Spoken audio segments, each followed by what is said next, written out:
Меня зовут Ярхамов Ильнур, и с вами проект «Татары мира». Соскучились?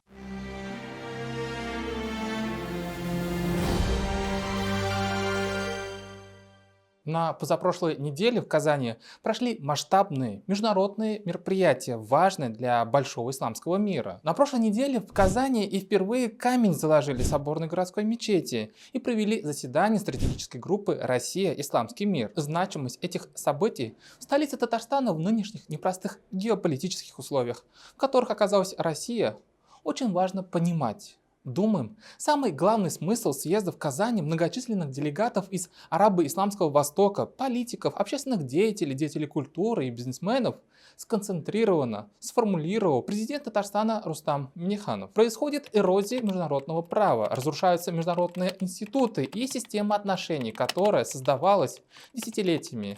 Все больше вызов исходит от террористических и экстремистских организаций, нарастает опасная тенденция возрождения и развития неонацизма. Сегодня западные страны находятся в жесткой конфронтации к России, применяются беспрецедентные санкции. Широко продвигаемая Западом толерантность оказалась направленной только для своего внутреннего круга. Коллективный Запад пытается навязать свои ценности, подчинить себе тех, кто мыслит иначе. Мы признательны большинству стран мусульманского и арабского мира за то, что они не поддались давлению, по-прежнему нацелены на развитие сотрудничества с нашей страной. Тут нужно отметить очень тесные и близкие отношения между Россией и страной-лидером в мусульманском мире, а именно Саудовской Аравией. Да, именно сейчас, когда весь мир штормит от энергетического, продовольственного и постковидного кризиса, отношения между Россией и Саудовской Аравией остаются одними из самых конструктивных и партнерских. Думаю, все видели то, с каким нескрываемым взаимоуважением здороваются президент России Владимир Путин и наследный принц Саудовской Аравии Мухаммед бен Сальман на саммите в Буэнос-Айресе еще в 2019 году.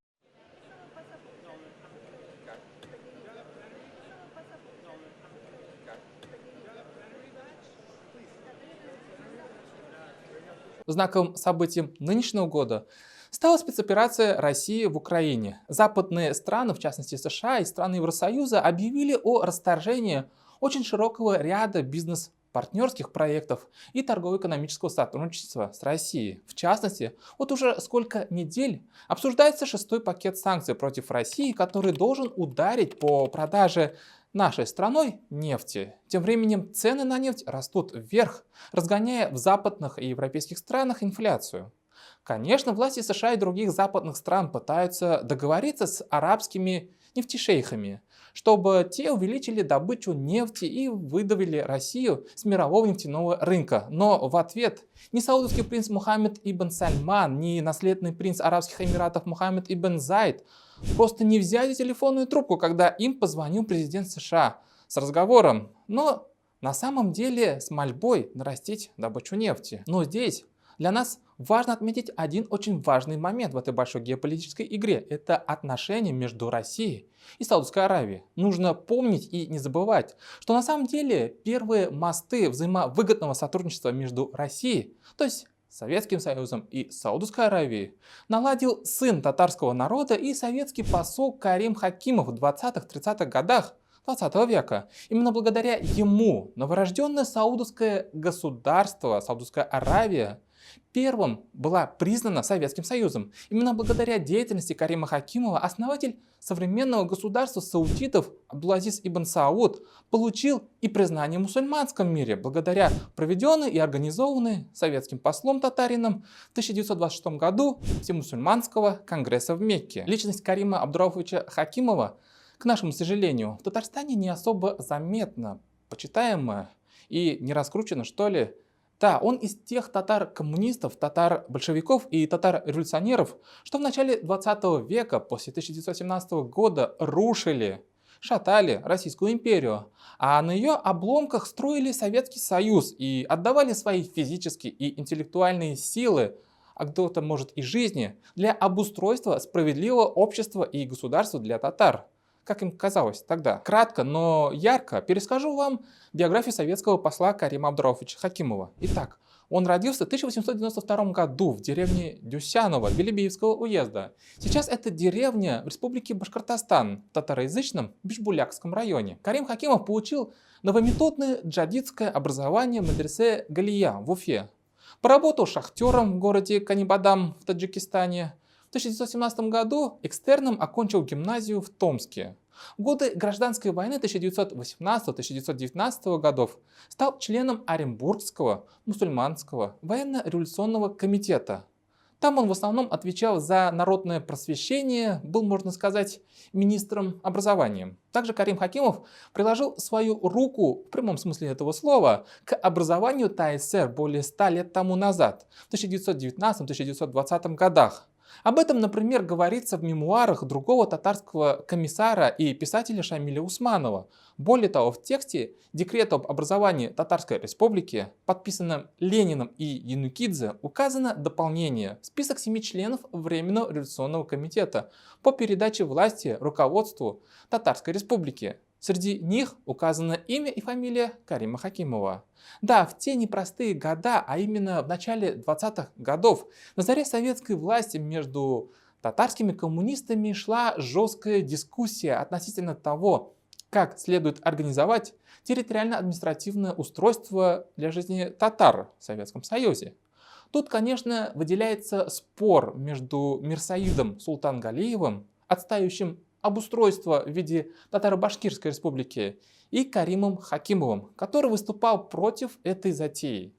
Как-нибудь мы еще вернемся к этой очень интересной дискуссии между двумя практически отцами-основателями советской Татарии. Так уж получилось, что в Башкортостане личности татарина Карима Хакимова уделяется больше внимания, чем в Татарстане. Ну и без попыток обашкирить татарина Карима Хакимова тут не обходится. Хотя, например, сам революционный лидер башкирского движения Ахмед Заки Валиди видел в Кариме Хакимове только татарина. Консулом Советов в Мешхеде был татарин Хакимов. Самого Хакимова и его супругу Хадичу я хорошо по нашей борьбе в России знаю, и ничего кроме зла от них для себя не ждал. Негативная тональность отношения Ахмед Заки Валиди в этой цитате к Кариму Хакимову объясняется многими причинами. Они, в частности, были по разные стороны баррикад в Туркестане, когда Валиди был одним из лидеров басмаческого движения, а Хакимов против них. В общем, советская власть их знатно сделала оппонентами. А вот, например, интересная характеристика Карима Хакимова, написанная британским дипломатом Ридером Буллардом в своих мемуарах, когда он имел возможность пересечься с нашим татарским послом в Джидде примерно в 1930-х годах. Мистер Карим Хакимов – татарин и номинально мусульманин. У него хорошее чувство юмора. Лицом он мог бы быть Чингисханом или Хулагу и наверняка перерезал бы горло вполне по-деловому. Но в отсутствие подходящего момента для подобной операции он является интересным собеседником. Возвращаемся к проблеме популяризации исторической личности Карима Хакимова. В 1983 году по центральному телевидению Советского Союза был показан спектакль Башкирского академического театра «Красный Паша», посвященный судьбе Карима Хакимова. В принципе, для татароязычного зрителя спектакль понятен, ведь спектакль идет на башкирском языке. Аумага, Владимир Ильич. Аумага, Ипташ Хакимов. Аумага. Спектакль длится около 2,5 часов, и в нем пересказываются интересные страницы из посольской службы Карима Хакима в Саудовской Аравии и его непростые отношения с королем Абдуль-Азизом ибн Саудом, которые приходится между делом нынешнему Мухаммеду ибн Сальману, с кем так горячо здоровался Путин, дедушкой. Предлагаю остановиться на некоторых саудо-аравийских сюжетах Карима Хакимова более детальнее. Это вам поможет понять, какую огромную роль сыграл татарин Карим Хакимов, прозванный в Саудии как «Красный Паша», в деле именно становления государственности саудидов. Представьте себе Аравийский полуостров в начале 20-х годов 20 века. Полуостров фактически вышел из подчинения Османской империи. Территория распалась на два государственных образования. Хиджаз – это такая прибрежная полоска территории с городами Мекка и Медина и большая пустынная территория Неджд. Территорией Хиджаз владели короли и хранители двух мусульманских святынь Мекка и Медина, сначала Хусейн бен Али, а затем его сын Али бен Хусейн из рода хашимитов. Недждом же управлял Абдул-Азиз ибн Сауд. В то непростое время в Аравийском полуострове на самом деле советская дипломатия в лице Карима Хакимова противостояла британской дипломатии и английским шпионам. Нашему татарину-послу приходилось противостоять самому Лоуренсу Аравийскому, который был заинтересован склонить аравийских правителей к дружбе именно с Великобританией, а не с Советским Союзом. В общем, между кланом Хусейна бен Али и саудидами шла война. Абдул-Азиз так или иначе стал побеждать Хусейна, который активно пользовался поддержкой британских советников и кураторов. В то же время молодой и смекалистый советский посол Карим Хакимов решил сделать ставку на Абдул-Азиза ибн Сауда. Для этого подготовил в Москву несколько аналитических записок, аргументируя необходимость в том, чтобы Советский Союз сделал ставку именно на восходящего к власти единого арабского государства, именно Ибн Сауда. 16 февраля 1926 года Карим Хакимов, переодевшись в бедуинскую одежду, отправился в ночь передавать ноту о признании Советским Союзом нового короля Хиджаза, султана Неджда и подчиненных областей, то есть Абдул-Азиза ибн Сауда. Прибыв к королю, Карим вручил ему написанное на арабском языке послание следующего содержания. По поручению моего правительства имею честь уведомить Ваше Величество, что правительство Союза СССР, исходя из принципа самоопределения народов и глубоко уважая волю хиджазского народа, выразившуюся в избрании вас своим королем, признает Ваше Величество королем Хиджаза, султаном Неджда и присоединенных областей. После такого шага британским эмиссарам в Аравийском полуострове ничего не оставалось, кроме как тоже признать легитимность власти Абдул-Азиза ибн Сауда. Второй, можно сказать, дипломатический подвиг татарина Карима Хакимова, благодаря которой совершилось укрепление государственности Саудовской Аравии, это проведение в 1926 году Всемусульманского конгресса, в котором, кстати, участвовал российский, а затем советский муфти Ризаэддин Фахриддин. Давайте окунемся в водоворот событий тех лет, чтобы ощутить, почему проведение этого конгресса было важно для Ибн Сауда и его молодого государства, и почему организатором этого конгресса стал именно наш Карим Хакимов. Смотрите, Абдул-Азиз ибн Сауд победил в войне хиджазского правителя и присоединил к своему государству Неджду священные для мусульман города Мекка и Медина. Одновременно серьезное дипломатическое поражение понесла британская разведка и английские кураторы и всякие шпионы на Аравийском полуострове. Англичане опасались, что Карим Хакимов своим теплым и близким отношением с Ибн Саудом распространит среди саудовских мусульман-ваххабитов коммунистические идеалы. Англичане примерно в этом же году, в 1926, организуют новый проект, провозглашают египетско-суданского правителя Фуада I халифом, чтобы Ибн Сауд не смел право называть себя халифом всех мусульман. Но эта затея провалилась с треском, потому что правитель никогда не был духовным лидером среди мусульман тех времен. Он не восходил ни по одной из своих линий предков к пророку Мухаммеду, саллейхи вассалям. В общем, был тем еще самозванцем. Параллельно через СМИ англичане раздували всякие скандальные сюжеты и откровенные фейки, что, мол, Абдул-Азиз ибн Сауд, когда брал города Мекку и Медину, разрушил в этих святых для мусульман местах мечети. В общем, англичане своей пропагандой разгоняли определенную ненависть к семейству саудидов со стороны мусульманского мира. Чтобы закрепить в мусульманском мире негативный образ короля Ибн Сауда, чтобы придать своей пиар-компании значимость, они в мае 1926 года проводят в Каире, в стенах университета Аль-Азхар, свой Всемирный мусульманский конгресс. Правда, на него отказываются приезжать делегаты из Персии, Турции, Афганистана, а также Йемена. В Москве, благодаря аналитическим запискам Карима Хакимова, прекрасно понимали, как оплошали англичане. Также было понимание, что до мусульман всего мира нужно было донести и важную информацию. Король Абдулязиз ибн Сауд никакие мусульманские святыни не крушил, что он все так же сохраняет возможности для паломничества, для хаджа, для верующих со всего мира, что он не закрывает от мусульманского мира города Мекка и Медина. В общем, Советский Союз направляет в Саудовскую Аравию сразу две мусульманские делегации. Одну официальную делегацию возглавил советский муфтий Резаидин Фахриддин, а другую неофициальную делегацию возглавил джадидист и богослов Муса Бегиев.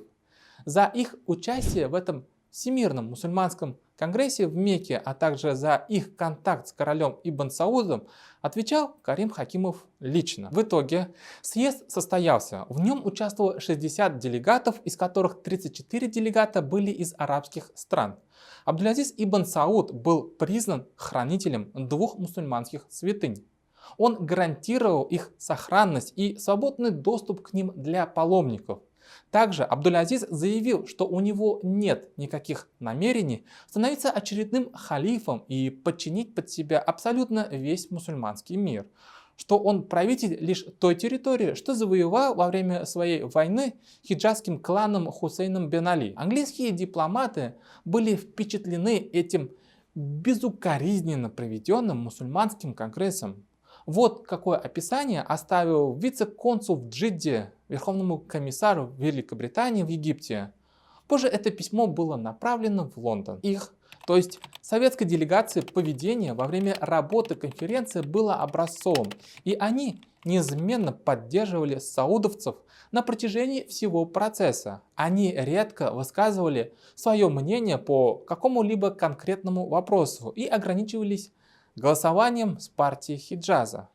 Вне конференции они, то есть советские делегаты мусульманские, были более активными, и их дом всегда был открыт для приема многочисленных гостей, которые присутствовали там. Один афганец, который посетил их по инициативе этого агентства и впоследствии рассказал мне о последующем разговоре, заявил, что лидером был эксперт-пропагандист из Туркестана, умный человек. Под словом эксперт-пропагандист из Туркестана, тут английские дипломаты, разведчики имели в виду нашего татарина Карима Хакимова. Они имели в виду то, что Хакимов отличился в свое время в Туркестане, когда боролся с повстанцами-басмачами. В общем, между Красным Пашой, то есть Каримом Хакимовым, и правителем Саудии Абдулязизом завязались очень крепкие и трепетные отношения. Например, когда Абдулязиз ибн Сауд узнал, что в Хиджазе умер малолетний сын Карима Хакимова Шамиль, то король распорядился назначить специального человека, чтобы тот присматривал за могилой ребенка. И этот человек исполнял указ короля даже после того, как Хакимова отозвали в Москву и расстреляли там. О крепкой дружбе между Хакимовым и правителем Саудии говорит тот факт, что когда король Саудии узнал о казни своего друга в Советском Союзе в ходе сталинских репрессий, то разорвал дипломатические отношения с Советским Союзом. Дипломатические отношения между нашей страной и Саудовской Аравией были прекращены вплоть до развала Советского Союза. Отношения между странами, официальной Москвой и официальным Эр-Риядом, были восстановлены только в 1991 году. Саудовские власти держали обиду и мстили за убитого красного пашу Карима Хакимова почти полвека, то есть 50 лет. Да, столько лет они помнили, как вероломно приговорили к смерти блестящего дипломата Карима Хакимова сталинские палачи. Татарстан и татары сейчас продолжают играть важную роль в отношениях между Россией и большим мусульманским миром. Есть стратегическая группа «Россия. Исламский мир», где председательствует президент Татарстана Рустам Минниханов. Эти кадры с недавнего заседания группы «Россия. Исламский мир» в Казани. Скоро будет 20 лет, как Россия по инициативе нашего президента Владимира Путина она стала наблюдателем, когда конференция сейчас Организации исламского сотрудничества, и у нас есть планы 20-летия заседание провести уже в Малайзии, там, где все это происходило. А что такое стратегическая группа. Это очень авторитетный орган. Как бы у истоков стояли две такие величины, как Примаков, Шойгу. Но в последнее время поручено это дело мне. Да, стратегическую группу «Россия. Исламский мир» основали, заложили первый президент Татарстана Минтимер Шаймиев и государственный деятель Евгений Примаков.